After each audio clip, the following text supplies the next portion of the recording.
So everybody, thank you for attending today's Meet the Candidates webinar. If you haven't seen me on the webinars before, I'm Brian Kloppenborg. I'm the Executive Director of the AAVSO and the host of today's webinar. Just in case you haven't used Zoom recently, I just want to introduce you to a couple of the controls that are available on your screen. So if you're down at the bottom side of your screen, if you wiggle your mouse, you'll find a chat button where you can introduce yourself. So please let us know where you're from and what you're interested in doing with the AVSO, kind of things that you'd like to hear from or see from the candidates. We do have a prepared set of questions, of course. If you have a specific question during the webinar, you're welcome to ask it via the Ask Questions dialog box. And I would really prefer, if you do have a question, please put it in there. It's a lot easier for the host and I to keep track of what has been asked in that area. And then if you need it, we also have Zoom's automatic closed captioning is enabled. Just go ahead and click the closed captioning button and then choose the the language that is being spoken, which in this case is going to be English. And Zoom will automatically turn on closed captions for you. Before we get going with today's webinar, though, I'd like to remind you about this week's science webinar, which is going to be focused on mapping wide binaries using pulsation timing variations. This is a really interesting topic that really merges state-of-the-art science and physics with fairly classical binary star physics. So I'd encourage you to attend. If you'd like to know a little bit more about this, you can use the QR code on the right-hand side to register. Or you can learn more about this event and AVSO's other webinars using the link down in the lower right, which is avso.org/webinars. And then I would also like to have a special shout out for the AVSO's upcoming 113th annual meeting, which is being held at the US Space and Rocket Center from November 8th through the 10th. It's actually over the weekend, so it'll be the 9th and the 10th for most people. We're going to have Dr. Brad Schaefer will be presenting a really interesting take on T Corona Borealis, the brightest nova in a generation, which as of about 15 minutes ago had not yet erupted. We'll also have Dr. John Belvins, who will be talking about the Space Launch System, and what better place to do that than in a room with a Saturn V. And then we'll also have one other talk with Dr. Sukana Chakrabarti, discussing some research that she's been doing using binary stars to detect dark matter. So if you haven't done so, I would encourage you to try to come down to the annual meeting in person. You can register using the link in the lower right-hand corner here. And we're also going to be broadcasting that event online. So it'll be both, it'll be a hybrid meeting, right? So both in person and online as well. Please go ahead and check it out at avso.org/113. Now let's get into today's webinar. So first, I would like to thank the members of the nominating committee. One of our hosts today, Dr. Clay Sherrod, could you please could you wave your hand, Clay? So he was the chair of the nominating committee this year, and it's been the fastest and most efficiently ran nominating committee that I think has occurred in AVSO's history. So thank you very much for running an incredibly tight ship. We also have Teja Begari. Teja, could you wave your hand? He's used to be one of AVSO's ambassadors and is actually looking at attending college here. I think it was college, right? In the next couple of months, and potentially ending up down in Texas. So Teja, really looking forward to having you here stateside, as well as thank you again for your time participating in the nominating committee. And then lastly, Heinz Bernd Eggenstein. He's not able to be with us today, but I'd also like to issue him a special thank you for participating in the nominating committee. We got a very good slate of candidates, as you will see here in just a moment. I'd also like to take a moment to thank the candidates for being willing to present today. We have Mark, Tom, Bruce, Prajval, Diogo, and Molly. So if I could just have you all just, as I introduce you, please say hello, state your name and give us maybe about a 45-second about you thing. So I'll start with Bruce. Well, hello. And I'm a retired lawyer and a fairly long time AAVSO member. And do photometry with a robotic system that I've developed, and spent some time on the quality team for AAVSO and mentored and taken several of the classes. Oh, terrific. Mark. Yeah, hi. Good evening, everybody from the UK. My name is Mark Hardaker. I live on the south coast of the UK. I originally come from the great county of Yorkshire up north. And before we all start today, I'm the guy that speaks English and you all have the accents. All right, very clear. Thanks very much, Mark. Next up, Molly. Mute myself here. Hi, There's yes, no such thing as a tomato, it's a tomato. Good. Oh yeah, it's very important. Yes, I'm a major in the U.S. Air Force. I'm a physicist, nuclear engineer. Been in for about 10 years. I'm finishing up my PhD in nuclear engineering. I live out in Albuquerque, New Mexico. I've been doing astrophotography since 2015. But have been doing AAVSO observations for the last 4 years. Submitted about 4,000 at this point, which is pretty exciting. I think I'm about to cross that threshold. I still have some backlog of data I got to get through. I'm also a contributing editor at Astronomy Magazine and a co-host of the YouTube show, the Astro Imaging Channel. Have been involved in a lot of STEM outreach over the years with Girl Scouts and astronomy clubs. And yeah, I heavily involved in astronomy. All right, thanks, Molly. Prajval.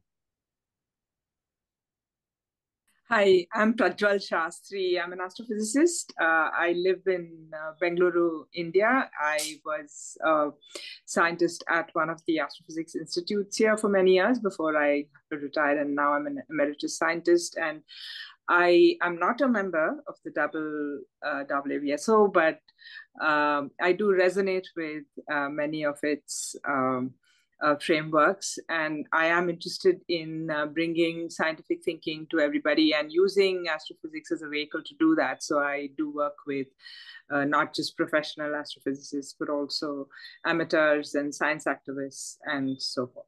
So looking forward to this webinar. All right, thank you. Next up, Tom. My name is Tom Maccarone. I'm running for re-election to the board. I'm a professor in the Department of Physics and Astronomy at Texas Tech University in Lubbock, Texas, up in the northwestern part of the state. My research interests are mostly X-ray binaries and cataclysmic variable stars, so things that show strong, rapid variability in all wavelengths of light. And I'm also very interested in doing public outreach events, and so AAV has always been a great way to combine my different interests. Thank you. Yeah, thanks, Tom. And last but not least, Diogo. Hi, everyone. I'm Diogo Teixeira. I'm running for re-election to the board to continue the work that we've been doing. My background was an undergraduate at MIT. I loved science, but my career went in a different direction. I ended up getting a Harvard MBA, becoming a management consultant, and dealing a lot with the effects of technology on the banking industry. And there's clearly a parallel with AAVSO today with the changes in technology in the astronomy world. I have been on the investment committee as well as the fundraising committee, and am contributing and trying to change the many things at AAVSO to succeed in the future. Thank you. Yeah, thanks, Diogo. So Clay, as the chair of the nominating committee, I'll go ahead and turn the floor over to you. So feel free to go ahead and start asking questions. And if you need me, I'll just be hiding in the background. Okay, thank you, Brian. I do want to add something. I did get a message from Mark. Mark, did you get a response? Mark did not get to finish his introduction. Would you like to start again, please?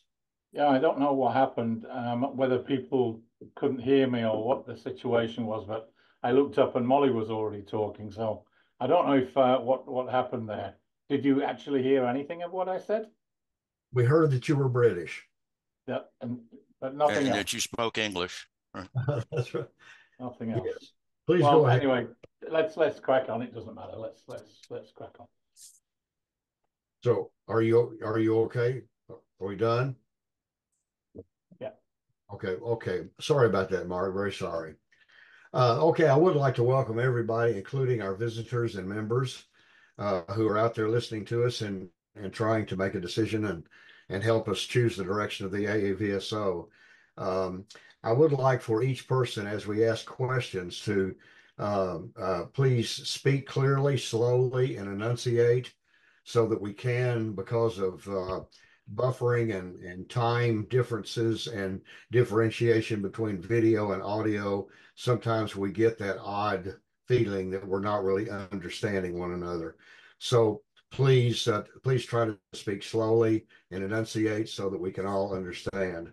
Again, welcome to everyone. I noticed that we've got a lot of chat members, and I appreciate you signing in. And welcome today. I hope you learn a lot. Nominees, I hope we learn a lot about you. I think that Teja and Brian and I already know quite a bit about you folks, and we're very proud to have you as our nominees for the 2025 AAVSO board elections. I'm going to ask, Teja and I are going to swap back and forth. We're going to ask only 7 questions. And as I explained a little earlier, please understand these questions intentionally are worded broadly for the purpose of we want to hear you as a person, your philosophy, and we want to feel who you are in terms of what you bring to the AAVSO as a potential board member and as a member. Some of you are exceptional members, and we would like to find out a little bit more about you. I'm going to take the first one, and I'm just going to read it. So you have it. The nominees have been presented these questions, but I'll read it again, and for the benefit of our participants. And please give us however long of an answer or short of an answer that you feel fit. We will limit you to 3 minutes. I'll let you know at 2:45 with a hand wave. And at 3 minutes, we will go to the next question. So let me start with question number 1. The AAVSO is important to us, all of us, but in many ways for different reasons. No member of the board is expected to excel or participate in every aspect of this organization. And we all have our focus, of course, both as individuals and in this case, the assets of the organization. This is a 3-part question for all of you. Can you please discuss to us and our listeners the importance of the future interaction of the AAVSO as a group, all of us collectively, you as a member, the board, and the organization, one of the oldest organizations in science in the world, to A, the amateur community, B, the pro-am community, and I'll define, C, the professional astronomy community. Pro-am is a up and coming, it's not new, but it is it's the thresholds, the horizon probably of astronomy in the future.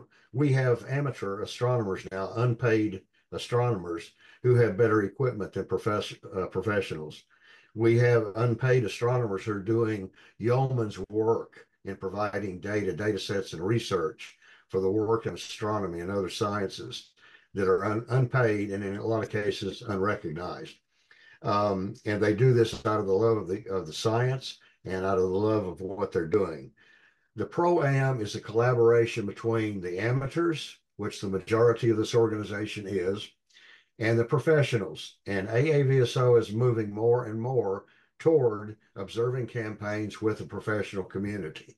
So please explain to us how you see the AAVSO continuing in the, let's say, starting within 2 years, with the amateur community, the pro-am community, and then us as an organization contributing to the professional entirely committee for their research. Thank you. And we'll start with Bruce.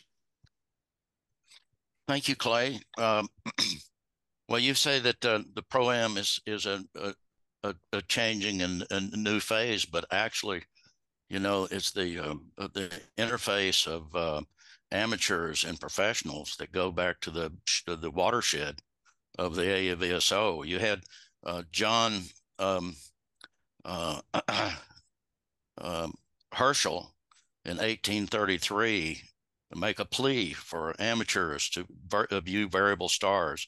Now that was echoed in 1844 by Arglander, but it was Pickering at Harvard that took that another step. In 1882, he pled for amateurs to become variable star observers, but he did a different thing. He said, I will advise you of the stars. I'll tell you what I want you to view. You view them, turn the data into me. I will catalog it and I will analyze it. And this concept of PROAM was born then, and it ultimately led to the creation of the AAVSO. So this is the heart and soul of the AAVSO, is the collaboration between amateurs and professionals.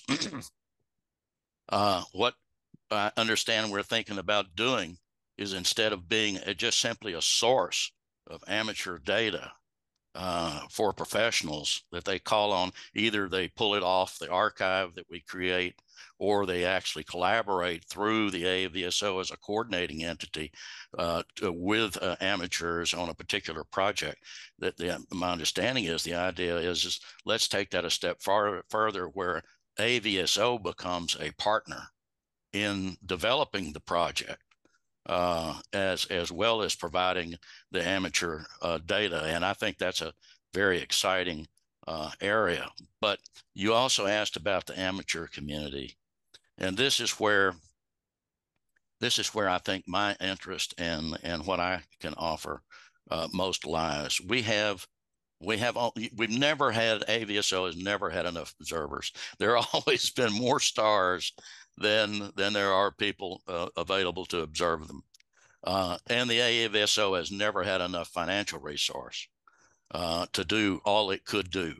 And in both of those cases are really throttled by membership, by observers who are dues-paying members. Our entire budget comes from either current dues or the gifts that people have made now or in the past, just almost all of it. And so to grow our ability to generate data as well as our financial resources, we need to grow our base, the bottom of the pyramid. And AAVSO, as I understand it right now, has only about 900 regular observers. There are over 15,000 members of the Astronomical League's club community. And I don't know that we're doing much to reach those people and open the door to them, to let them know how accessible participating in this great tradition is. Okay, we'll have to cut it off there. Thank you very much, Bruce. Excellent points, and you brought up a couple of valid points I had not considered. Thank you. Hopefully we'll get a chance to discuss this. Same question, Mark, I believe you're second on our list. Yeah, hi there. So I come at this really from a different point of view. I'm an amateur, and only an amateur. I've been in astronomy for most of my life, but only in the AAVSO for a short period of time. And I think one of the things that we really need to do, and I think this is the thing that I would like to be doing if I succeed, is to boost the awareness of the organization, not just to the amateur community. I think the pro-am and the professional community are both, we can boost awareness there. That brings more members, which addresses one of the issues that Bruce has raised. And I agree, there's more stars than there could possibly be observers.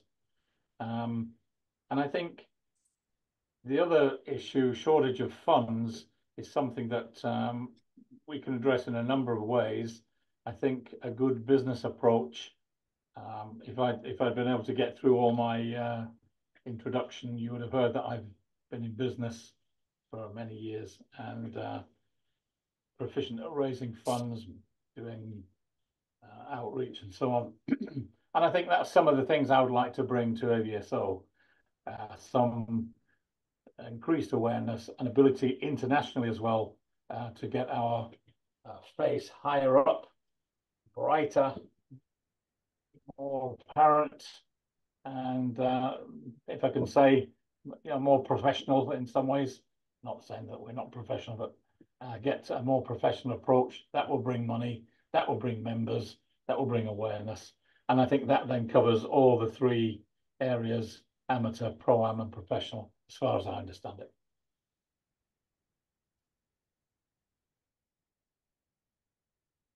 Dr. Sherrod, you're muted. You're muted. Some people would prefer me stay muted. Mark, thank you so much. Were you finished? And we appreciate your comments. Okay, so very good. We have a little trouble with the timer. Okay. Our next same question again goes to Molly. So I think a huge part of the AAVSO, really the heart of it, is the professional-amateur collaboration. And there are certainly amateur astronomers who enjoy tracking their favorite variable stars for their own sake. But I think a lot of us who do observations really get a lot of joy from participating in the scientific process. And that's even more so now with a lot more of these citizen science projects that are out there and a lot more awareness of those citizen science projects. And this kind of being one of those, but with even more technical expertise required on the amateur side. And we really get a lot of joy from knowing that our data actually goes toward the scientific process and getting to see that. On the professional side, they only get so much time on the big telescopes, including both the ground-based and the space-based ones. So the amateurs have a lot more eyes on the sky for a lot more nights of the year, and we play a huge role in concurrent observations with Hubble and with XMM Newton and telescopes like that. As well as follow-up observations when the professional groups, they can't get all the time that they would like to have on the professional telescopes. So that's a huge part of that. On the amateur side, variable star observing adds a whole new realm of observing to both visual observers and imagers, where it's quite different from what we kind of do in our otherwise day-to-day. Witnessing things change in the sky is always really exciting, whether that's by eye or through the camera. And the process of doing variable star observations is so much different than the trying to observe the faint fuzzies, getting details out of those, or processing our pretty picture data for the astrophotographers. And the fact that knowing that these observations will provide a better scientific understanding of the stars and physical processes and our own solar system is immensely satisfying, I think, to a lot of us. I myself straddle the line between the two worlds. I'm not a professional astronomer, but I'm a professional scientist. I'm a nuclear engineer, a nuclear physicist, which is a pretty closely related area. My undergraduate was in astrophysics, so I have some astro-specific background as well. On the amateur side, I've been deeply involved in amateur astrophotography and variable star observing for several years now, and as well as public outreach. So I kind of get to see both sides of the equation, where I know the scientific process and I know what that world looks like and have a lot of connections there, but also spend a lot of the rest of the time of not my day job doing astrophotography and astronomy outreach and kind of getting to connect those two sides of the world together. You're muted again, Clay. Okay. Excellent, Molly. Thank you so much for that. It's interesting. We have a few seconds here. We had a discussion yesterday preparing for this about how so many of us originally, in my case, decades ago, were drawn to the AAVSO because we got tired of looking at Messier objects and faint fuzzies and things that we realized we were limited on what we were doing. You know, what's the next step? I've taken a pretty picture, but somebody else is going to beat that picture pretty soon. So here we are, and the AAVSO gives us a perfect tool and sounding board for our efforts. Thank you very much, Molly. Okay, our next same question. Prajval, I think it's your turn. Hi, thank you. Actually, I was initially confused by this question because in India, pro-am is used only in the context of interactions between the professionals and the amateurs. So there are pro-am conferences where amateurs come and present their work and professionals come as well and so on. But here it is phrased as a community. I think I would definitely say that if it is a community, then that should be the community that gains priority, because presumably that's a community which consists of amateurs, of course, who are passionate, who are doing excellent work with extraordinary methodology. But there are the professionals. There's only one section of the professionals who see value in the work of amateurs. Not all professional astrophysicists see value in what amateur astronomers do. So those, I think, are the people who need to come together with amateur astronomers in a non-hierarchical way and see how we can advance science. So I think it is important for the amateur astronomy community to get involved, for example, in citizen science projects, which Molly already mentioned, in an organic sort of way, not come in after the project is designed as just users, but to be involved in the design itself. Because they do bring that expertise, they probably bring a slightly different point of view from what professional astrophysicists would think. So I would definitely see this community consisting of allies among the professional astrophysicists and the amateurs coming together to design citizen science projects and to also perhaps raise core funding for the AAVSO so that it can do what it wants to do in the various domains. And yeah, so I would definitely prioritize that community as the one to build strength in. Okay. Thank you very much. Appreciate those comments very much. Same question for Tom. Okay, thank you. So like everybody else before, I think the core role that AAVSO plays in society is enabling pro-am collaborations. I think AAVSO does this better than any other organization, not just for astronomy, but for any area of science. So there are organizations for professional astronomers and there are organizations for amateur astronomers, but the AAVSO is the most effective place where the two groups meet for the advancement of knowledge about astronomy, both through discovery and through diffusion of that knowledge that's been discovered. So I think secondarily, the AAVSO should be supporting amateur astronomers with educational programs for people who are getting started out. But also, I think we can do a bit more with community building programs.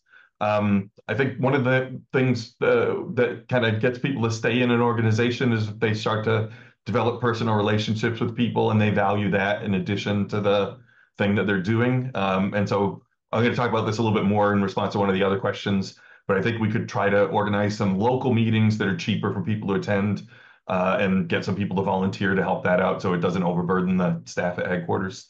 And then in terms of professional astronomers, I think really the only support AAVSO should be providing to professional astronomers are helping organize the program collaborations. I think otherwise, the interactions between professional astronomers and the organization should be how the professionals can help make the organization better. So, you know, one of the things is that, as it was mentioned, some of the observers in the organization have better equipment and more skill at photometry than the typical professional astronomer. And that's actually definitely true. Where the professional astronomers come in is that we have the time to devote to really understanding what's the most worth looking at and helping people make the best use of their telescopes by getting them to look at something that's going to be really interesting and help promote discovery. And we have a few members who've managed to learn that on their own who are in the amateur community, but not very many. It's really a hard skill. Even many PhDs aren't really that good at that. And then the other thing that I think we can be doing is we can be helping reach out to our colleagues and get them to appreciate what AAVSO can do, because I think a lot of people underestimate how powerful the amateur observing capabilities are, and also to get people to join the organization, contribute dues money, and also contribute ideas. Okay, wonderful. Thank you very much. Very good explanation. Interestingly, we're getting some as requested, diverse answers here. Some are a little different than others, and some are in agreement, and some have avenues and angles that some of us probably have not considered. So thank you so much for all of this.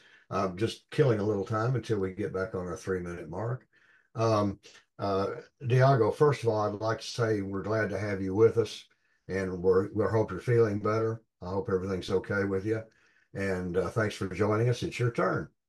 Okay, thank you, Clay. Advance apology, I'm having a 48-hour bug today, and if I drop out later, I will do so. The short answer to the question, in my opinion, is all three. Clearly, AAVSO depends upon amateurs for most of its database, not all, because we have downloaded observations and data from other sources. But I don't think it means every amateur. I think there's some discussion of emphasizing quality in the data we acquire, not just quantity, and that gets to the issue of what kind of observations we don't want in essence. They have to be quality, and I know there's a lot of technical terms for that, and I think this is a topic that is of future interest. The pros, it obviously important, but it's very important to realize that Brian once estimated that there's only 5 universities in the United States that actually teach stellar research as opposed to other types. And most pro astronomers, as we've learned, would have no need for what we do. And in fact, too many don't even know we exist. And that gets into marketing. But as I've said many times, the marketing at AAVSO has to be tailored clearly to what we need. There's other groups that you don't mention, which I think are important. From a fundraising perspective, AAVSO is a bit deficient in reaching out beyond its inner circle, which primarily is amateur astronomers, to citizens who have the means to donate and support science, but are not themselves observers. And this is an initiative that's been discussed quite a bit since I met AAVSO 4 years ago as part of the management consulting team. And I think is still something that we will be working on in the future. Thank you.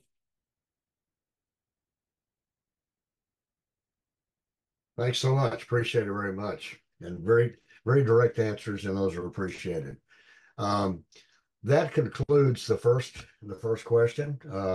Very good answers, very well thought out, and historically as well as philosophically from everyone, and we do appreciate it. If I may, I have 30 seconds before Teja takes the second question. Brian, if I may ask you quickly, of all 3 of these areas that we've discussed, which one would you consider to be, you're the guy to ask, which one is the most financially taxing for the AAVSO? Yeah, I don't think there's actually one particular area that's terrifically financially taxing, right? We've done a really good job of figuring out how to operate within our limited economic means. So for example, like an observing campaign, right? We've really streamlined the operations, especially with the introduction of a new application that had us go from handling basically paper applications to an online form. So I think we've tried to streamline as many operations as we possibly can. Something that is very difficult for the AAVSO has been caught by many of the panelists here is that it is relatively difficult for AAVSO to reach out to large groups of community, right?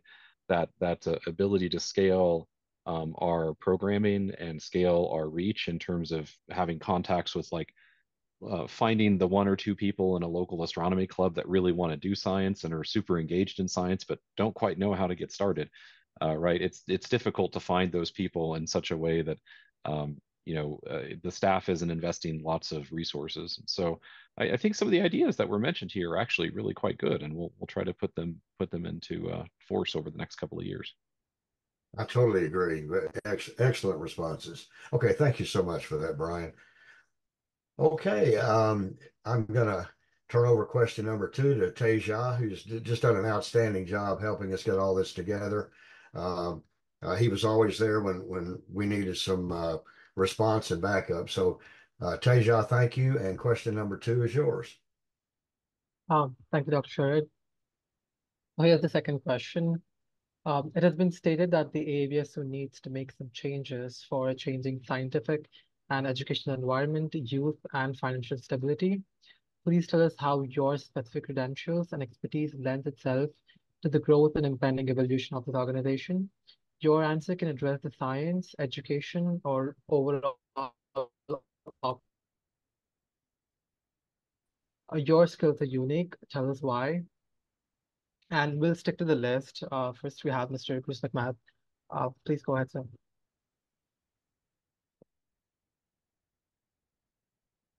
Mr. McMath, I think you are muted.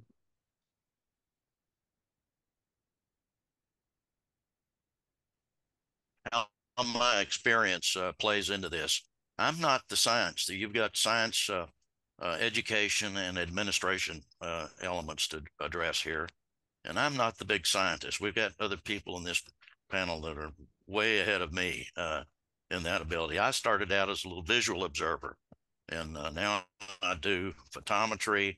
I've had 130,000 plus observations, done some discoveries and so forth, but I'm still just the kind of person I think we need to appeal to and reach to. And in that regard, there's been some reference to that, but we don't want to pull the drawbridge up. And we need to keep the visual observer element in this organization for financial. And also, you never know when one of those is going to turn into someone like me that gets into photometry and generates data. Now, in terms of my personal qualifications, I'm a retired trial lawyer. I've spent my entire professional career learning how to educate and communicate and market. That's what it boils down to. You have a story, you develop a story, you develop it within the context of the audience that you hope to appeal to, and you educate and you sell. I also have a considerable administrative experience. I've been president of the Arkansas Trial Lawyers Association. I was a chapter chair of the Sierra Club here in Arkansas. I've been president of my astronomy club several times, which is a common thing to have, the multiple terms. And in the last 6 or 7 years, I've chaired the Arkansas Natural Sky Association, which is our state's IDA affiliate. All of those involve education, identifying an audience, identifying a message, and conveying it and doing it, and along with the administrative experience that I've got. I've also served on a number of boards of private organizations, civic organizations, environmental organizations, and professional organizations.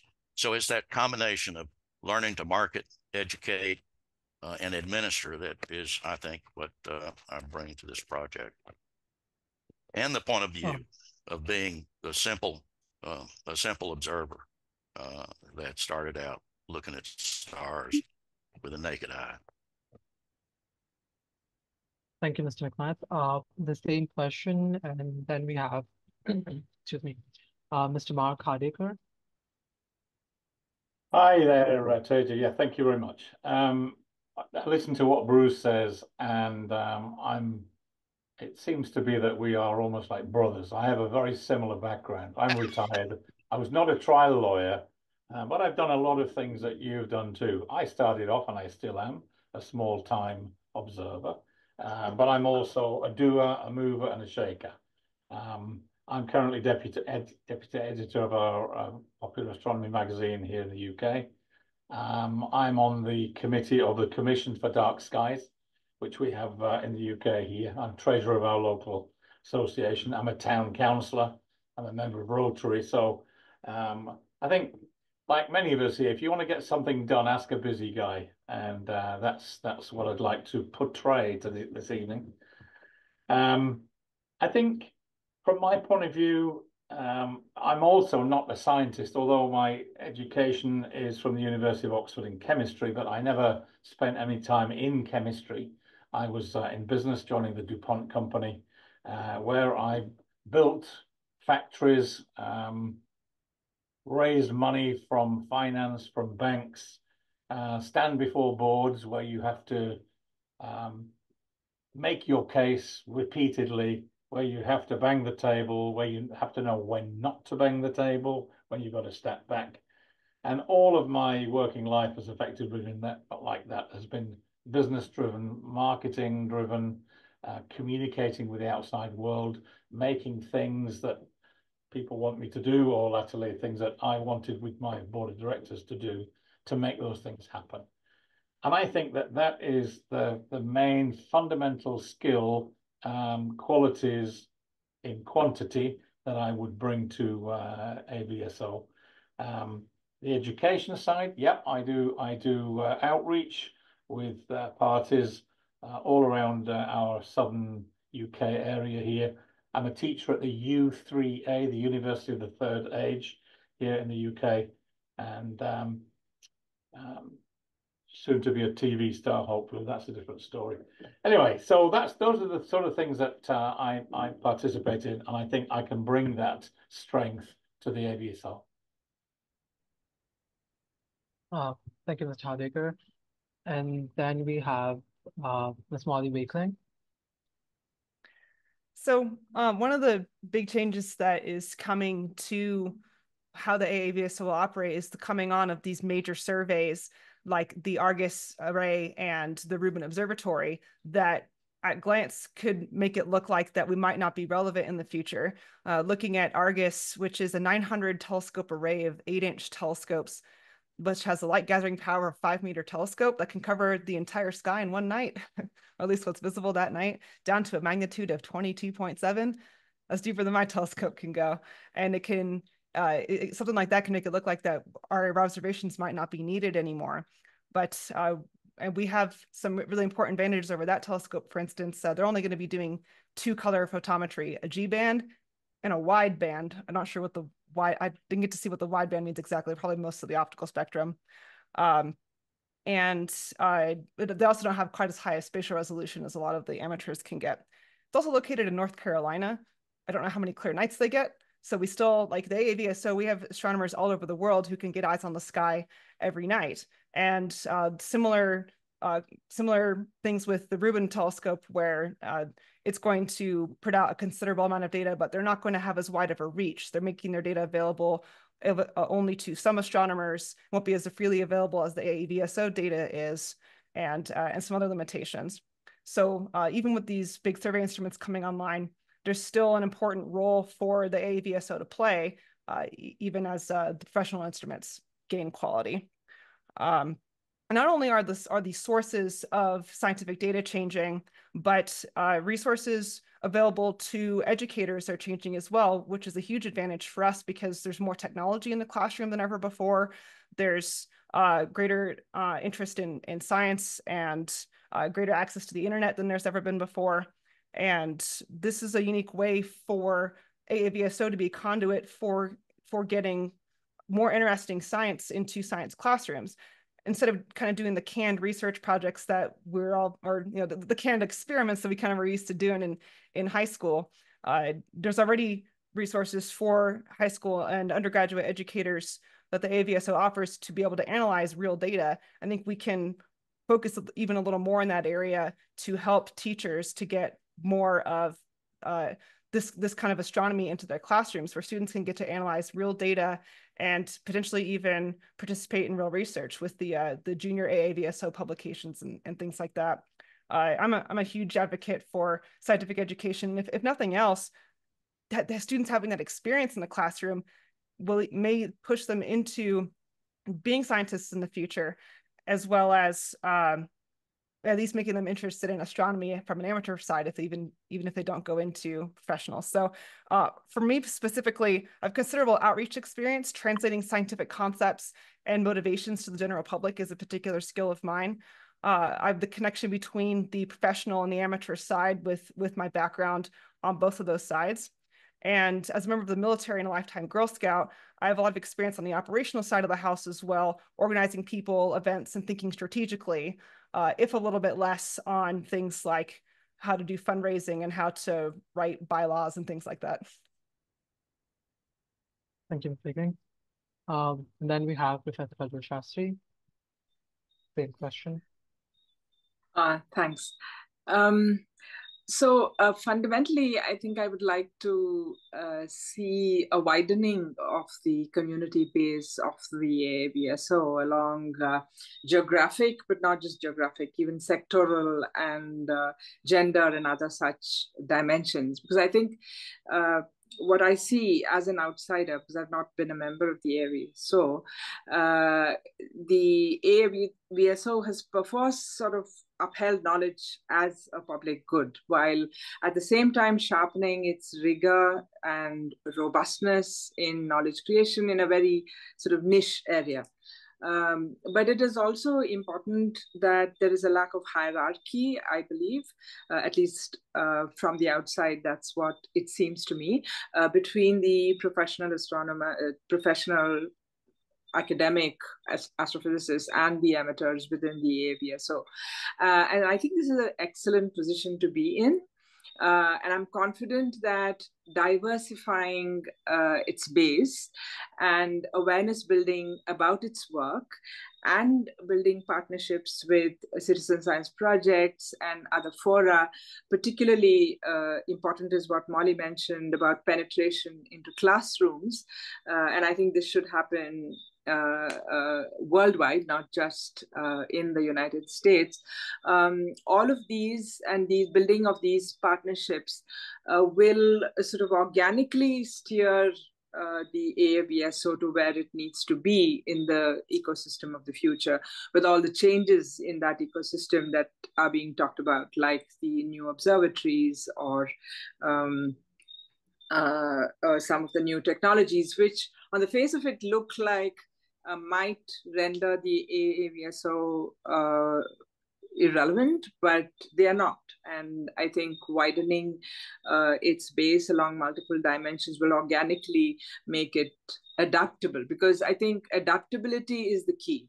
And that adaptability will come with this widening, because bringing the essence of the scientific method to a wider audience by doing, rather than by just telling audiences what the scientific method is and how it works, and then showcasing scientific accomplishments and achievements, actually getting people to do is really, really important. And that's sort of something that I'm really passionate about.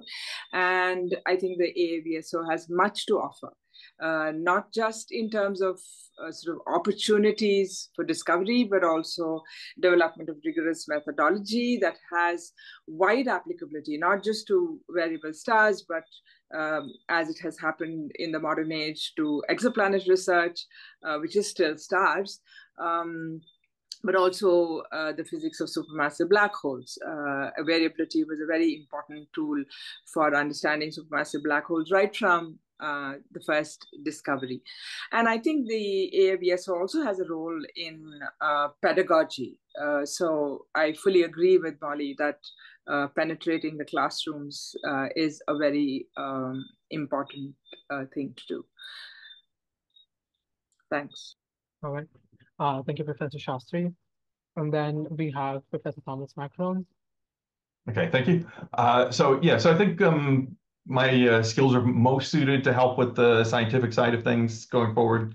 But I think I can contribute to all three of the ideas that we talked about science education and overall operation. So I agree with a lot of what Molly said about the upcoming sky surveys, that they create some challenges, but they also create some opportunities. And in particular, all of these things are going to have a very limited number of filters.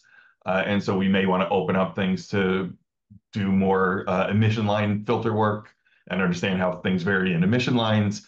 And if we're going to do that, probably everybody's going to have a different filter. So we're going to have to think carefully about how to archive those data so that they're useful to people.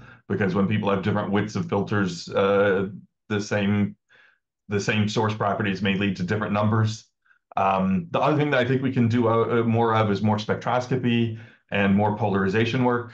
And finally, we still will keep a big role in cases where we need strict simultaneity with another facility, or when we need to get an eclipse and the eclipse is fairly short, something like that.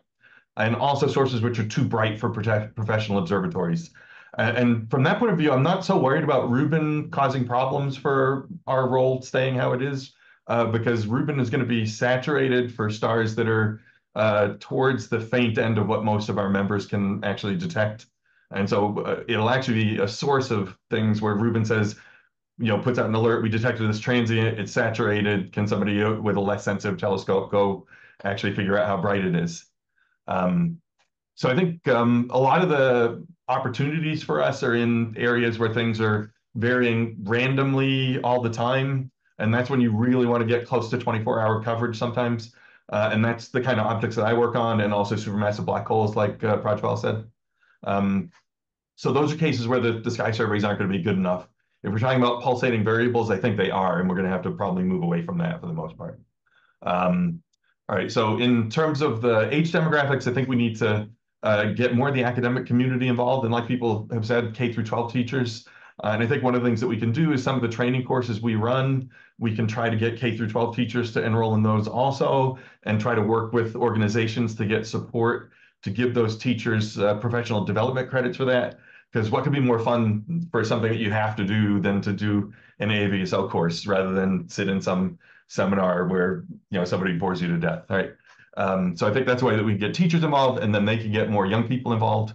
I think the other thing is a lot of young people don't have the resources to buy a telescope, but we have AAVSOnet, and it's not getting used a lot of the time. So I think we need to promote that more as a way that people can do really high quality observations without having to spend $50,000 for a telescope, which is something that mostly people have after their kids graduate from college, and then they've rebuilt their savings a bit. And then finally, I want to talk about regional meetings a little bit. So I think that's something where me as a university professor, I can get meeting room space basically for free at certain times. And so I could host a little regional meeting for AAVSO members and prospective members in New Mexico and Texas, and maybe parts of Oklahoma as well, have them come up. We have a couple faculty in my department who also work on bright variable stars type objects, and get some real interactions between professional and amateurs, and get some people who are trying to think about whether they want to join this organization and get involved, to really see what kinds of things they can go and do without having to spend $1,000 to go to one of the national meetings. And finally, I think we should try to use social media a little bit more to get to younger people. And maybe we should think about who are some people who, I'll wrap up. Yeah, who are some people who have a lot of Twitter followers who might be interested in this? Like, can we get Seth MacFarlane to tweet something about AAVSO? He has 13 million Twitter followers. If 1% of them decide to join, we're suddenly overwhelmed with members. So those are kind of my ideas on this. Thank you, Professor Maccarone. And then we have Mr. Diogo Teixeira.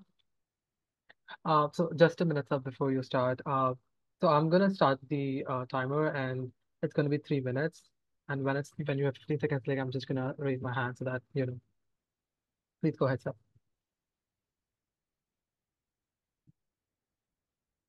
Okay. Can I go ahead? Yeah, please do. Okay, thank you. My background was as a management consultant.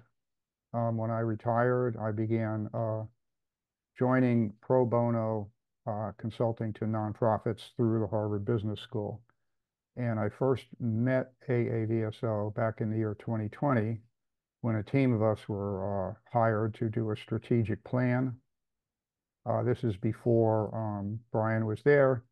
The main emphasis on that was the financial aspect, that over the preceding 10, 12 years, AAVSO had run down its endowment. And I use the word for simplicity, it's not technically an endowment. They were able to, we convinced them to sell the Cambridge building, which was that was no longer needed. And so I became on the board a year ago, and my role is to try to help AAVSO move toward better functional arrangements. And by that, I mean how it's administered, how it's organized, how the money is invested. I've worked on a team to try to cut costs, because AAVSO is very unique. There's very, very few nonprofits that have the kind of endowment that we have. It's remarkable. If it wasn't for Clint Ford back 25 or 30 years ago, the AAVSO as we know it probably wouldn't exist, because he donated $10 million way back then. And if you account for inflation, that's probably 20 or 30 million today. So I've tried to focus on using my experience consulting to many nonprofits to suggest different ways that we can approach the problems we have today, and what we need to do to pivot to this new strategy, which is not completely new, but it's definitely a change and how to make that successful. There's many ideas which we probably don't need to go into now, but I will continue, if elected, to continue working on those lines. Thank you. Thank you, Mr. Teixeira. I will hand over to Dr. Sherrod for the third question. Okay, thank you all. We're doing very well. I think we're running a little over time on a couple of folks, but that's mainly, I think, my fault and not yours. So I apologize. Okay, our next question is the one that seems to have caused the most grief with everyone. And let me explain this a little bit so that you'll sort of understand from your own perspective, because this is an individual question. What I'm looking for here, and what we're all looking for, is those 4 points that are listed on question number 3 are essentially the things that AAVSO does now and will be doing in the future. If you are on the board for the next 2 years, let's say, what would we all have we have our favorite horse to ride, so to speak. What of these would be your showpiece, the thing that you would concentrate on the most? What is of interest to you? What do you see as your role in any of these 4 and why? Okay, let me read the question to you. For most of us, the AAVSO is seen as a contributory scientific organization. In your opinion, and why, do you see the major area of focus for this organization for the next 2 years to remain competitive and yet not detrimental to existing archiving and outreach? That means of the AAVSO itself. A, educational programs. And we've touched on all this already, but I want to know what you would dig in. What would you be your bulldog for in these regards? B, an agency to continue to serve as a clearinghouse for variable star observations. Of course, that's what the AAVSO is known. We're a repository and a database.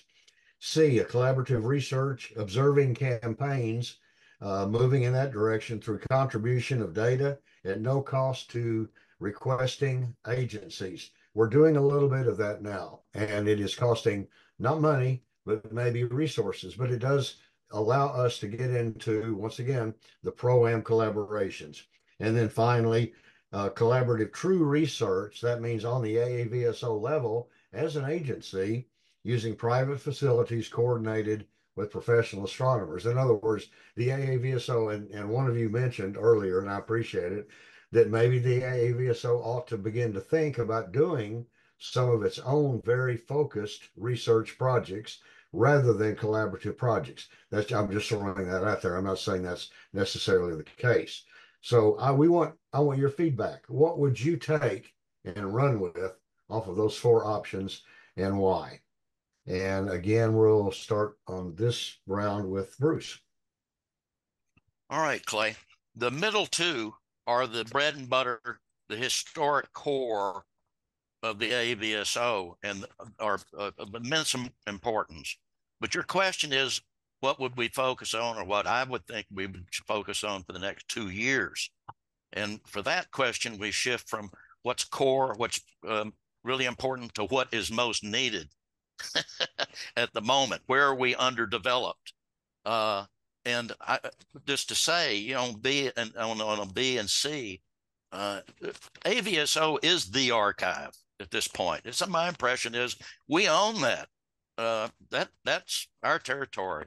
And the pro-am, where else can you get amateur help than AAVSO? We own both of those, and we've done a beautiful job of it. If you're an amateur astronomer and you're trying to do photometry, for example, I don't know how you can complain about what we've already got in place.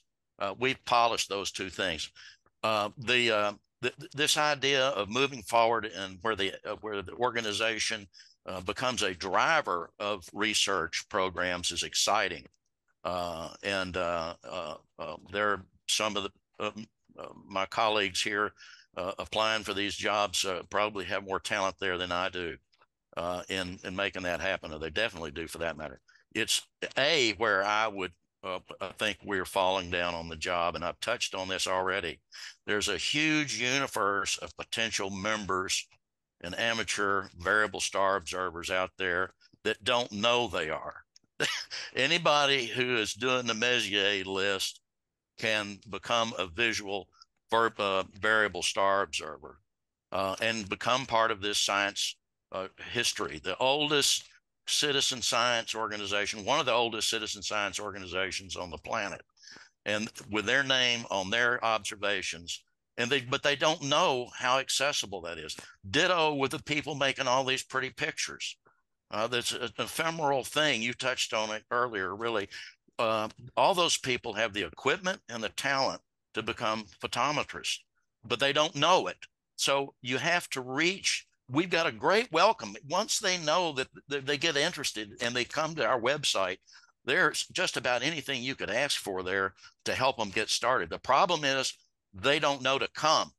And we need to figure out a way to sell the AAVSO program and message and organization to the amateur astronomy community, to build our membership, to grow observers, and to grow our financial base.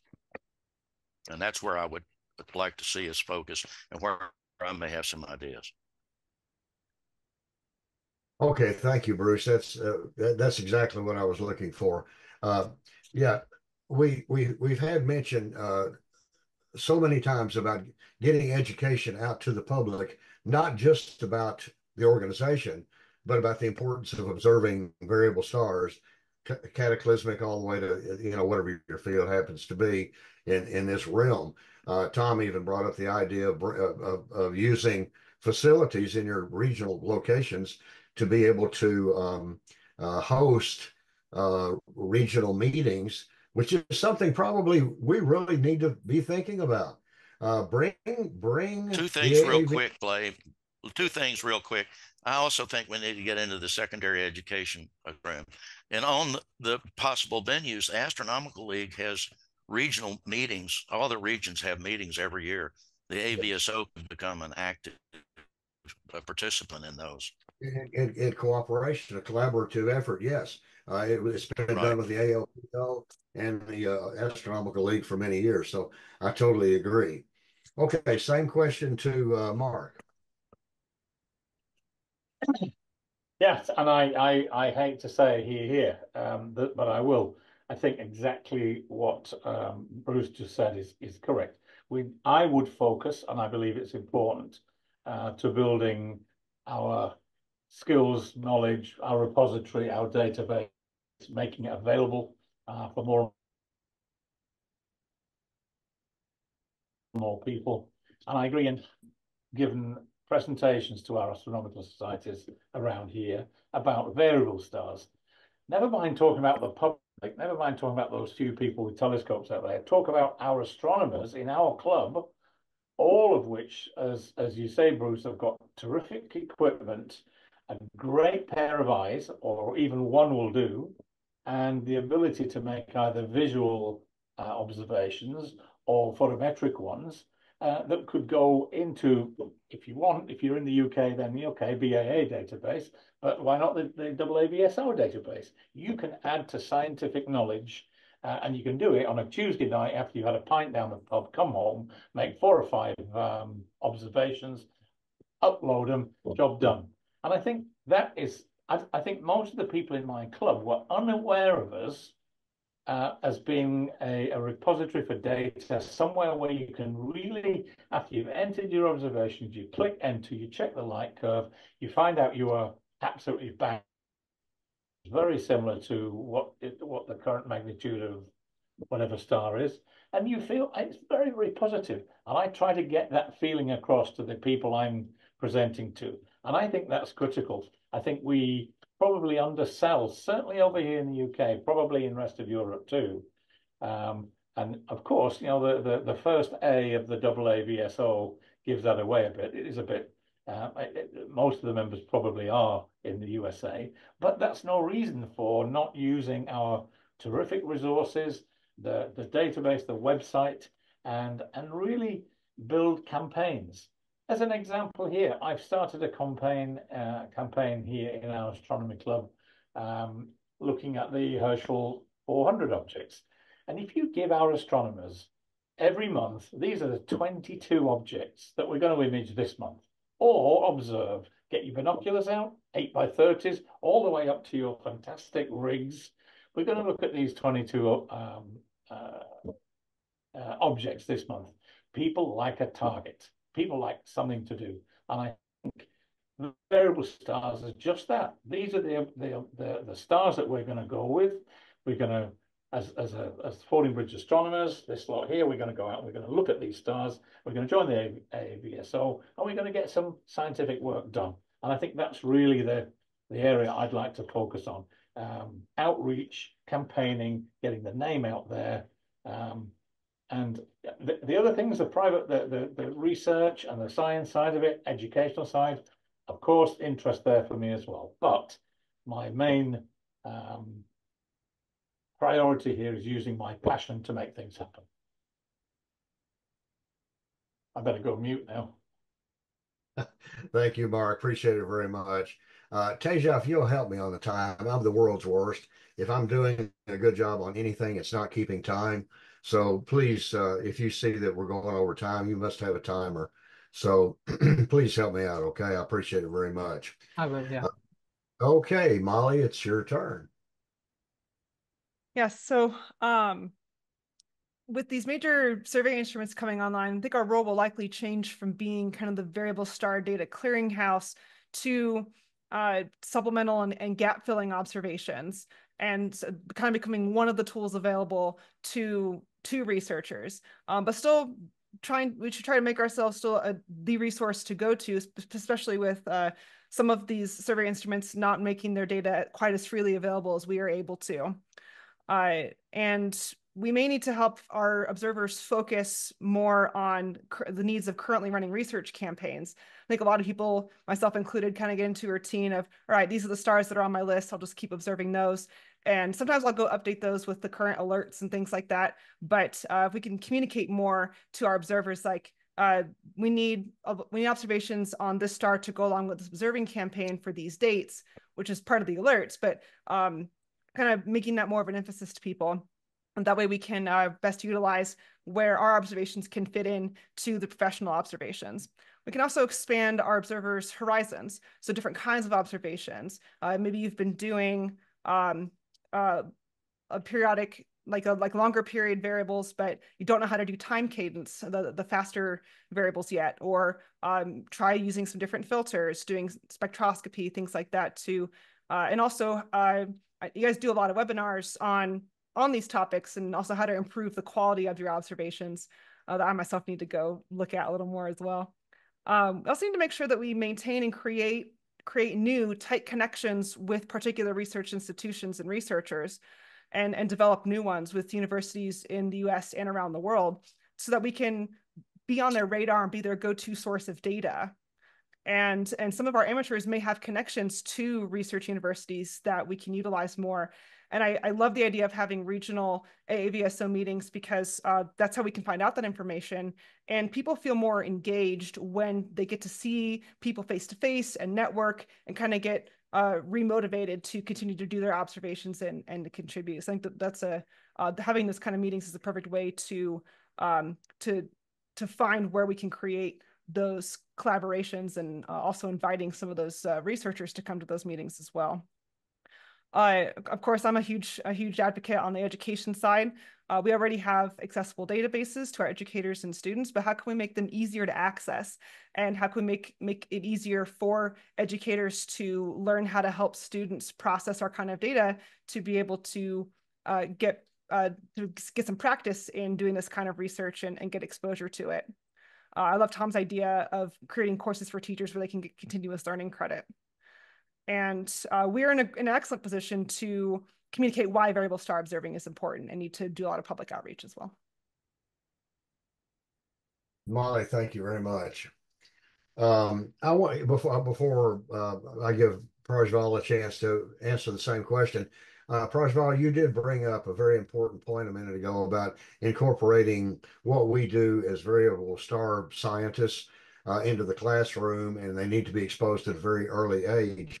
I would like for all of you to keep in mind, even please take away from here, if you would, is that it's one thing to, and I have been a teacher for many years. It's one thing to teach and to expose our young people, particularly the very young ones, to the science and the gee whiz of it and get them excited. But it's another thing for them to be able to do it themselves. And you mentioned something about them having hands-on. That is so critically important. And in today's age, with some of the modern smart telescopes we've got available to us, variable star observing should be the simplest thing on the planet to excite people about astronomy. Okay, I just want to say that because I'm very passionate about it. Prajval, please give us your comments. Yeah, thanks. So I was looking at these 4 points, and it seemed to me as sort of an outsider to the AAVSO that B and C are things that AAVSO is a sort of well-oiled machine in carrying out. So I can't imagine that those 2 activities will not continue with the same vigor, if not enhanced vigor in the future. The point D about encouraging specific research projects from the AAVSO, I would say that if something like that emerges organically, then yes, the AAVSO should support that and encourage that. But I don't think there is a pressing need to kind of see that as a sector where people from the AAVSO are encouraged to write only AAVSO proposals and carry out a research project. I think that if it emerges organically, it's different, of course. So my sort of emphasis would be on educational programs, but education in sort of a very, very broad sense, not just teaching people about variable stars and how they can observe them and what variability can tell us, not just expanding that to expanding it from just the physics of stars to discovery of exoplanets, to how variability is relevant to understand the physics of supermassive black holes. I mean, education is a much more general way.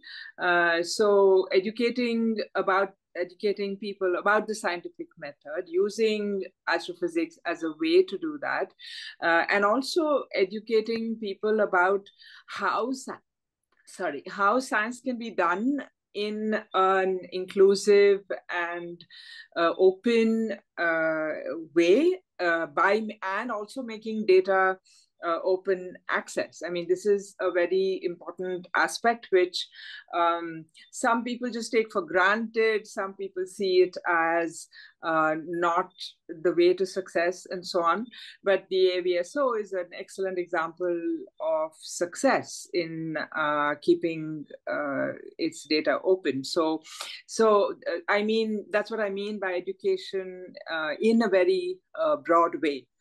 So not just variable stars and the physics that emerges from that, but more about the cosmos and more about the methodology that the AAVSO uses, this sort of ethos of openness, of science for everybody. The sky is everyone's laboratory. Let us uphold that. Let us find what is the best way of realizing that imagination. Very good. Thank you so much. I would like to mention that we do have a chat box open for the participants outside of this visual discussion here. Please submit any questions that you might have. And if we're astute enough to happen to look over at the box, which I have not been in a while, we'll certainly be happy to answer your questions. Just to fill everyone in, we got folks from all over the world, which is great. I see someone from Arkansas. Thank you. And please type any questions you have into the chat box, and we will try to get an answer from one of the nominees for you if we can. And if you have a specific question for a specific nominee, those are accepted too. So please let us know on that. Let's see, Tom, I believe you're next.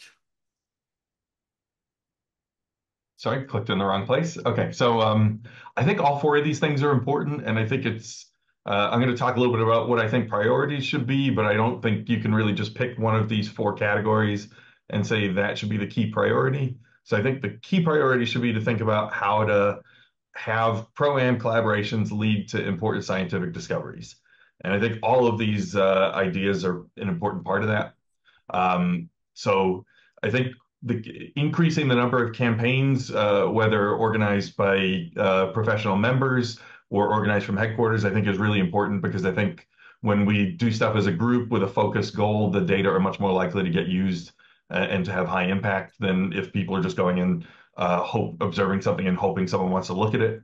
At the same time, I think just some of the stuff where we're serving as a clearinghouse may be how we get people involved in the first place. And there may be some members that just really like doing that and want to put the data out there just in case it's useful, and I don't think we should stop them. And I think now that we have a programmer on staff, we may be able to make that process more efficient so that we're not using as much resources on that as we have in the past. And then finally, as we start to think about what the sky surveys are going to do to the nature of what AAVSO observers can contribute going forward, we're probably going to have to implement educational programs to get people up to speed on some new techniques and new ways of analyzing data compared to what they've done in the past. And also, of course, as new members come in, we need to keep some educational programs going to get them up to speed as well. So that's kind of my whole answer there. So thank you. Okay, thank you very much, Tom. Okay, and Diogo, I think you're our last one on this question. Okay, thank you. Education is a known business that's pretty separate from what AAVSO does today, because we're talking maybe high school, younger people. We're not talking education of observers, of skilled observers, because we kind of do that already. But it's a different market, and it sounds attractive because there are a lot of grants available for it. And the difficulty is that there's a lot of competition. For example, the Astronomical Society of the Pacific does a lot of that. If you're familiar at all with the Martha Mitchell thing on Nantucket, that probably raises more money than we do every year, although it basically all it does is offer summer programs for vacationers on Nantucket, which is wonderful. It's almost a form of entertainment. So if we were to do it, I think we need to have a clear plan as to how to compete. We'd probably have to be willing to invest some money in a couple years, because we'd be out there competing with the players who already do it and have a track record. So I would not vote for it unless we had some better reasons than I've heard so far as to why we would be likely to succeed at it. On the second and third things, I am all in favor of trying to find ways to raise money by selling something, whether it's something we already provide for free, and historically we provided everything we do for free. And I believe in the long run that is not a sustainable approach. But what it would be, I don't think we know yet. There's a very strong belief that we could not charge for our data. It's free, and in fact, we don't even, I could be wrong, Brian, but I think we still are working on just the ability to know who is getting our data, to at least identify them as a first step. And I think that's a key thing to do. The topic of partnering or coordinating with commercial companies has come up. We actually have a task force working on it right now. And as someone with an MBA and a business guy, I am not scared of dealing with vendors or private companies. I'd be all in favor of it. Okay, thank you.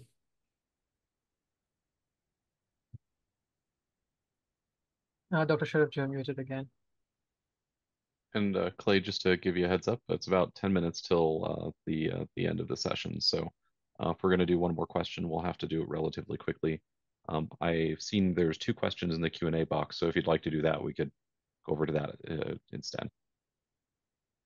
Oh, and you're muted, Clay. Okay, the next 2 questions are intentionally, should be very short. maybe we can possibly let's run through them as quickly as we can. We probably could make it one question. Okay, you pick. Sure. Sorry?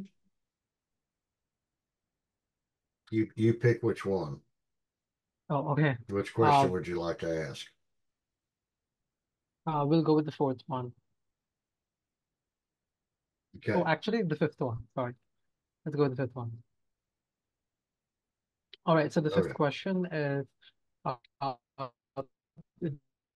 all private member contributors should be acknowledged and recognized for their observations and data as a routine requirement for participation in any requested collaborative effort. Let's see if you could answer this as soon as possible, probably like a minute and a half. First, we have Mr. James McMath. I didn't quite catch that question, and I've had problems bringing up the I'll email repeat with it the for you. questions in it. Yeah.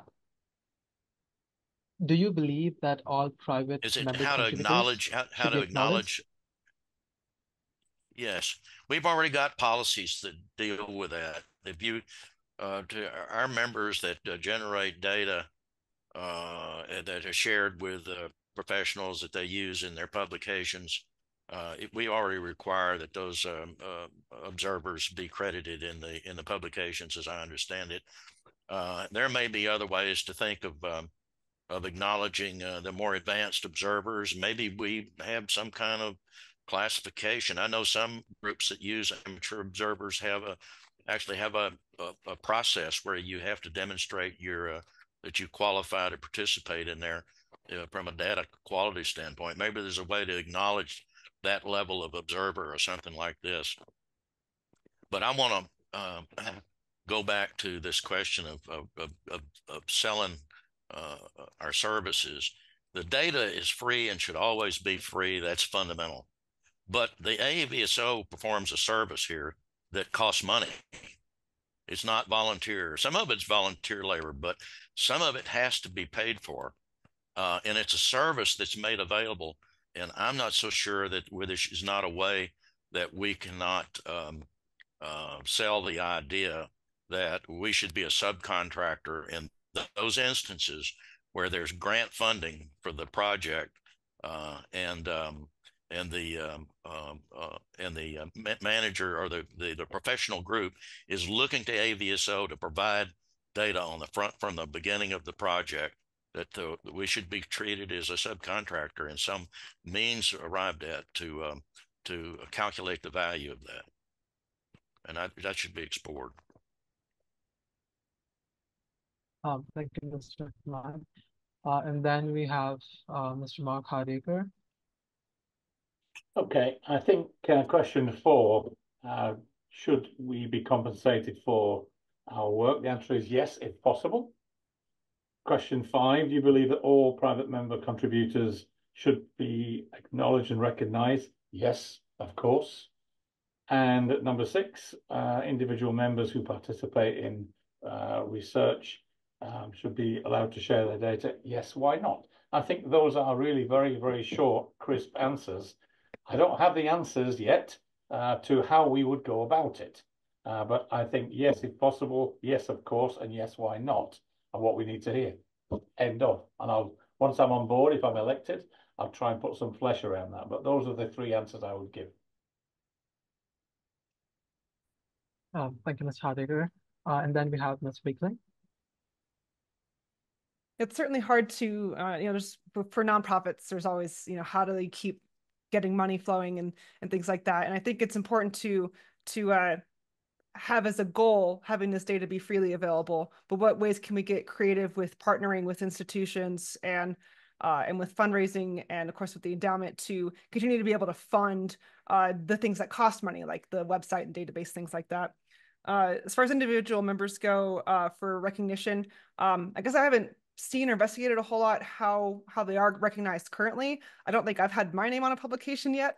But for, I think that's going to have to depend on how much that data is used in a particular researcher's publication. So like if only a couple of data points from one star are used, that's maybe not their contribution list might be enormous in the last paragraph of their paper.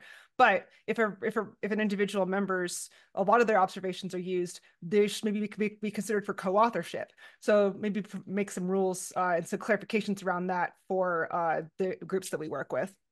And yeah, I think members should be able to share their data with any other collecting group, organization, et cetera, especially because they're not getting monetarily compensated by us. All right. May I interject sure. quickly? Going back to something Bruce said about the fact that whether it's a contractual agreement from a grant or something, if an agency is being paid to provide information on a certain star, the dynamics of the star, and they use AAVSO data, AAVSO should be, in my opinion, included in the grant process and be a beneficiary of some of those funds. Now, going back to what Molly just said, she doesn't know how, and I don't either, how these members can be acknowledged, but it's my feeling, and the reason this question was posed is simply because the member, she's never seen her name in anything, and yet I'm sure her data has been used. Is that right? No, it is not right. We all deserve, if we're contributing, every member, everybody on the chat list here that we haven't had a chance to recognize, we all deserve to have recognition of contributions through the organization, because the organization is giving away data. And I think what Bruce had mentioned is that there's nothing wrong with letting them simply push pin a point, a small fraction of the money coming in for the database that's going to be used from the AAVSO. We're giving it free. We're giving it away free. The members should be the beneficiary of at least recognition of, not monetary, but recognition of some type.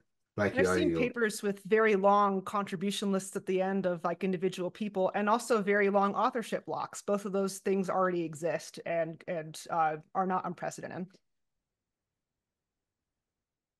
It should be required, is what I was saying. All right. And then we have Professor Shastri. Yeah, so I haven't actually investigated in detail how acknowledgement of different players is done when it comes to published research papers which use AAVSO data or individuals. But even professional astrophysicists have certain criteria which they use to decide whether somebody gets on the paper as a co-author or just gets acknowledged in the acknowledgement section. Maybe somebody just had a coffee table discussion about some scientific point, and so then they are acknowledged in the acknowledgements, and so on. So those criteria already exist. And I think that people who are amateur, I mean, whether people are professional or amateur, the same criteria should apply. So amateurs too should get acknowledgement in the same way. Perhaps if the data that the variable star observers gather and put into the archive, which are already gone through some pipeline and some reductions and all that, and then now made available through like a website and so on, then a lot of collective work has gone into it. So then maybe in that case, the AAVSO needs to be collectively acknowledged. And finally, about something was said about grants and so on, I fully agree that there should be a process with respect to grants so that AAVSO also benefits. But maybe AAVSO needs to consider what are the sort of organizational overheads in terms of sort of managing all that and sort of balance the costs of the overhead work against the benefit that could accrue.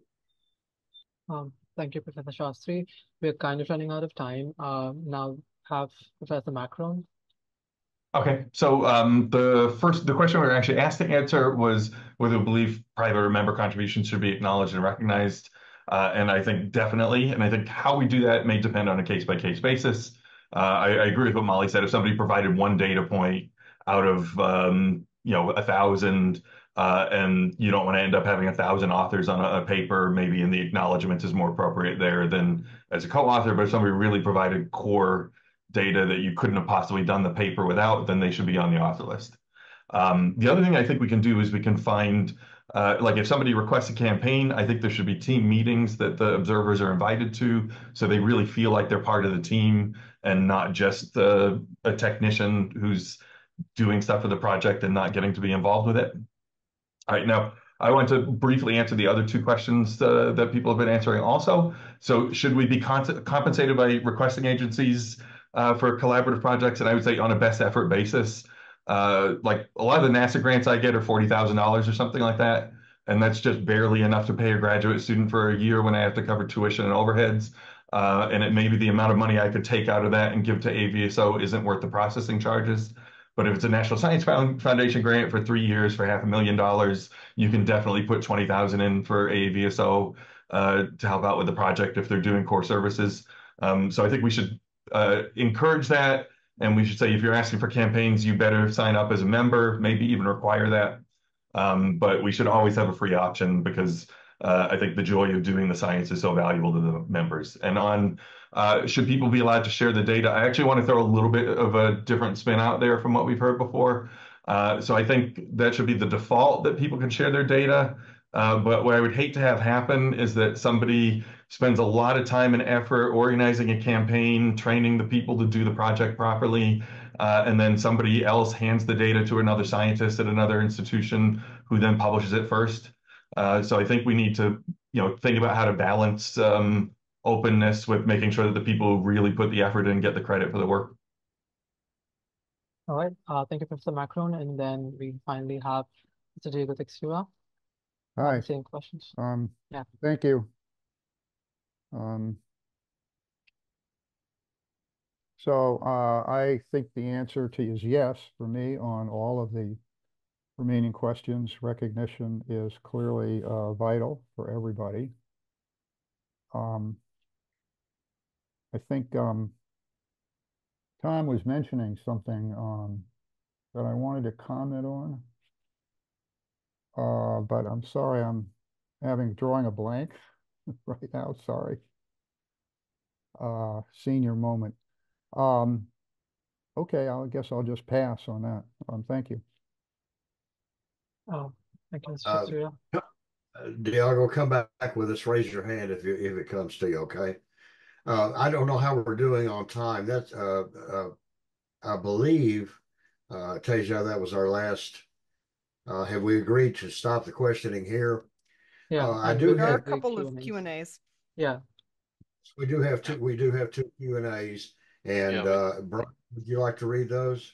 Yeah, I'll just combine the two questions all in one because they're somewhat related, and we'll just do a quick lightning round with all of the candidates here. So the two questions that are asked, the first of which is, what role diversity growth in our memberships, what role does diversity have in the growth of our membership and expanding out our presence? And the second one is, how do we get more young people to engage in leadership within the AAVSO? So I'll just propose maybe just 1 minute kind of each for that question. So Bruce, we'll keep going in the same order. So you're up first. Sure. Well, this diversity is where the secondary education idea may bear the most fruit. I mean, unfortunately, there's still a large demographic of people in this country whose life circumstances artificially impact their view of their potential, their life potential, and getting into the education process at the secondary level and even college level maybe, but particularly the secondary level is an opportunity to open those perspectives and get kids who might to finally to see an opportunity they wouldn't see otherwise, and potentially ultimately get in the hobby and get into the AAVSO. I mean, obviously you're talking about fractionals there, but it's rewarding and something that needs to be done. All right, thanks, Bruce. Mark, what are your thoughts on those two questions? Yeah, let me just unmute. Yeah, diversity, extremely important. Diversity of nationality. I mean, we talk about what's happening in the USA mostly this evening. I think there's a huge, big world out there of 173 other countries, and we need to look at the diversity of that. Including more women in our organization is also vital. How do we get more women to get out and observe?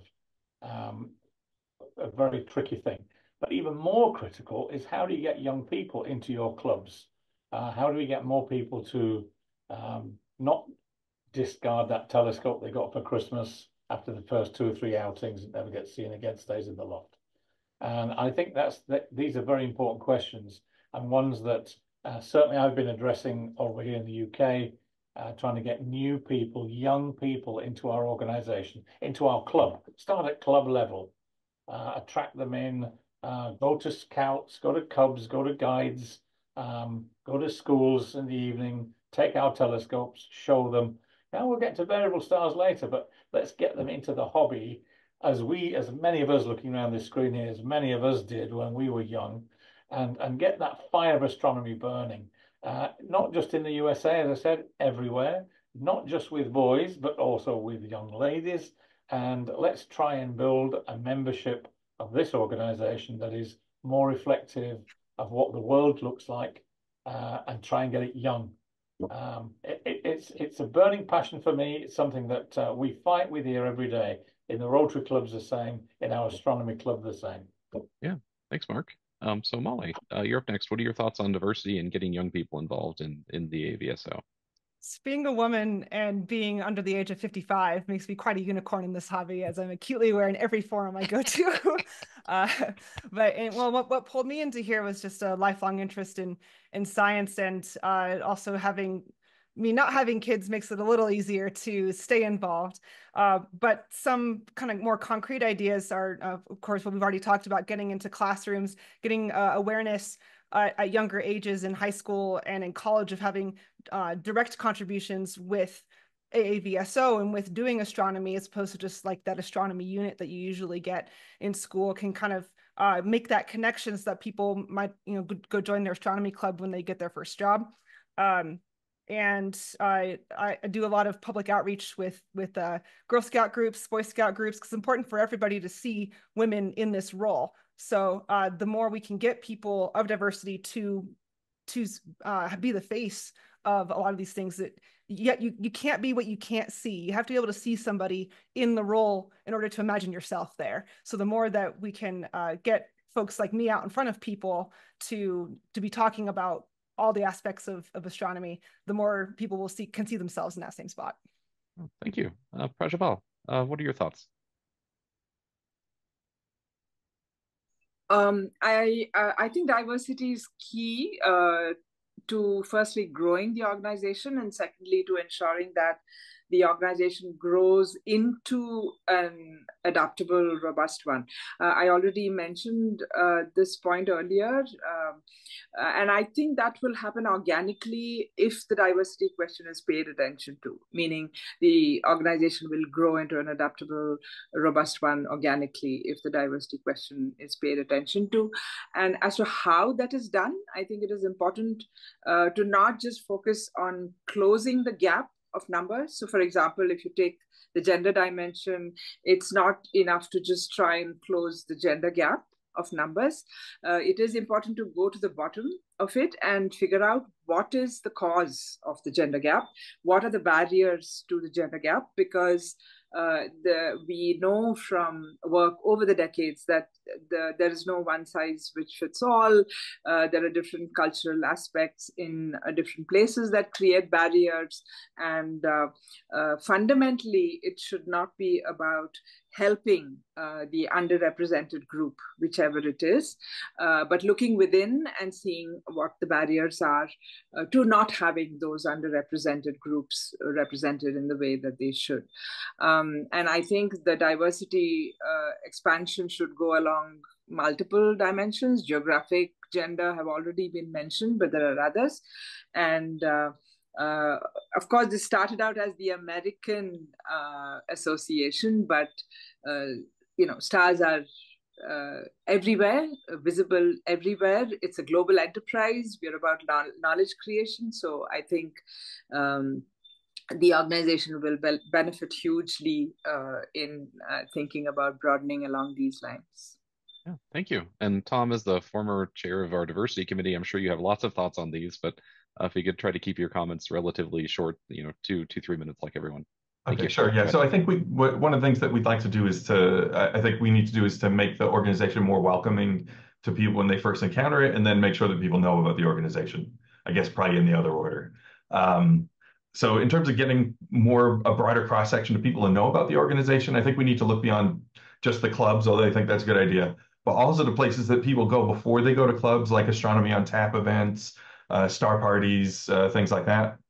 And then once we have people coming to our meetings and going on the forums, I think one of the things we want to keep an eye on is I think a lot of people who are really good at working with the equipment get really enthusiastic about that and start talking about part numbers and things like that. And it really turns off people who are new to understanding what's going on. And so I think we maybe need to educate our members, some of our more senior members, about how to create a welcoming environment to somebody who's just coming into this. And I think if we start to create a more welcoming, inclusive environment, we'll have more people who come in, stay. And then in terms of reaching out to young people, I mentioned briefly, let's try to get Seth MacFarlane to pitch us. I've got a couple other ideas that I think would be great people to help pitch for us if we can get in touch with them. There's a guy named Robert Smith, who's a former professional football player and now announces football, who's a very avid amateur astronomer and tweets about astronomy all the time.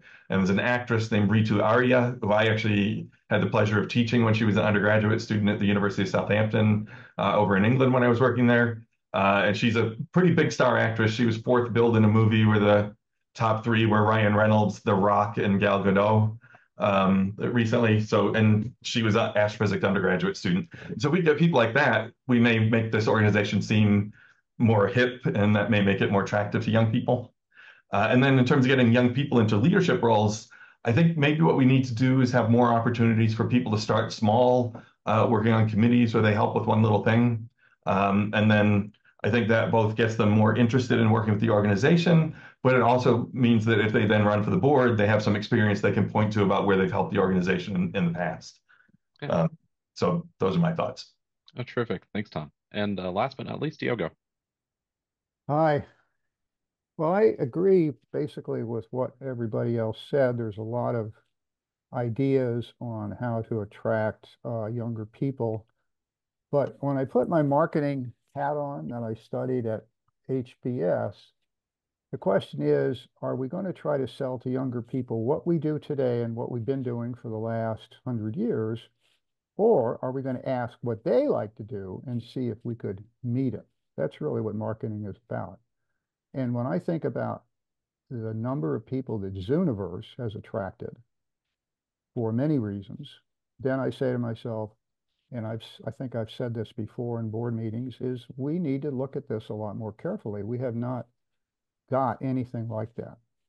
And it's, of course, might be very difficult to do, maybe impossible, but I don't think we'll sell significant amounts of new youth stuff. We have some, we'll continue to have some, but changing our profile significantly without changing what we do, I think is going to be a challenge. Terrific. Thanks, Diogo. Well, so it's to the top of to the end of our time here. So I'm going to bring up the outro slides here. So first off, just on behalf of everybody within the AAVSO, I'd like to say thank you one more time again to the members of the nominating committee who brought forth such an excellent group of candidates, and also for the candidates themselves for being willing to participate in this process. I heard lots of really interesting conversations and discussions today, and I look forward to carrying on these conversations into the future. And then for those of you that are members of the AAVSO, just so that you are aware, you should have received, if you're a paying member of the AAVSO, you should have received a ballot that was mailed via email to you on September 30th. And please keep in mind that you need to submit your vote by November 10th at 9 a.m. Central Standard Time. So once again, I hope that everybody was pleased to say thank you to all of our excellent candidates that we had today. So Mark, Tom, Bruce, Prajval, Diogo, and Molly, thank you again for your time and willingness to contribute to the AAVSO. It's a really great organization. I've thoroughly enjoyed working here for the last couple of years, and hope that things are going on quite well for the rest of the organization's time. One more time. Oh, yep. So go ahead. I see Diogo and Mark. You raised your hand. You have a question or?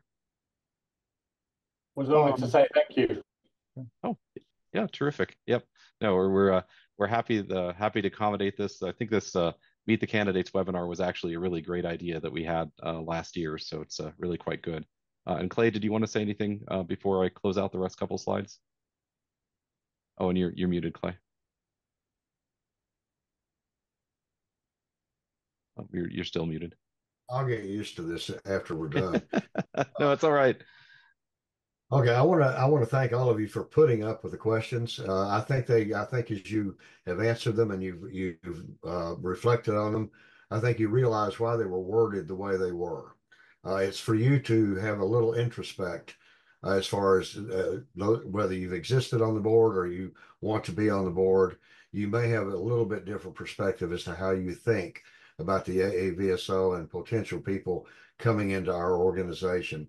And I want to also echo what I'm seeing on the chat window over here. Tough choices, tough choices. How are you going to choose? I totally agree. What a great set of candidates. Thank you all. And thank you all for your excellent answers to the questions and the participation today. Best of luck to you. And Prajval, go ahead. I just wanted to say a special thanks to all of you for having me here, not being a member of the AAVSO and giving me this opportunity. And it was a very refreshing conversation. So thanks a lot. Oh, terrific. Yeah, we're happy to have you here. All right, so just for the rest of the audience here, just one last reminder that next month, this month's science webinar is actually going to be focusing on mapping wide binaries using pulsation timing variations. This is actually a really good lead into what we'll be seeing in the annual meeting coming up here. And speaking of the annual meeting, just a reminder that we're going to be down in Huntsville, Alabama this year at the U.S. Space and Rocket Center. By the way, I've been to this place a whole bunch of times, and right to the left of the big Saturn V that you see there, there's actually a full real Saturn V sitting on its side, fully disassembled into its individual stages. I probably have gone, like every time I've been in Alabama, in Huntsville specifically, I've gone there and gone to the museum. It never gets tiring to go see. So please, if you're in the area or interested in attending the meeting online, please visit aavso.org/113 to consider registering. So again, one last thank you to all of our candidates today for participating, and a special thank you to our nominating committee for putting together not only the slate of candidates, but also the series of questions that you heard today. So I wish you all a good afternoon, and we'll see you later. Take care. Bye-bye. Thank you.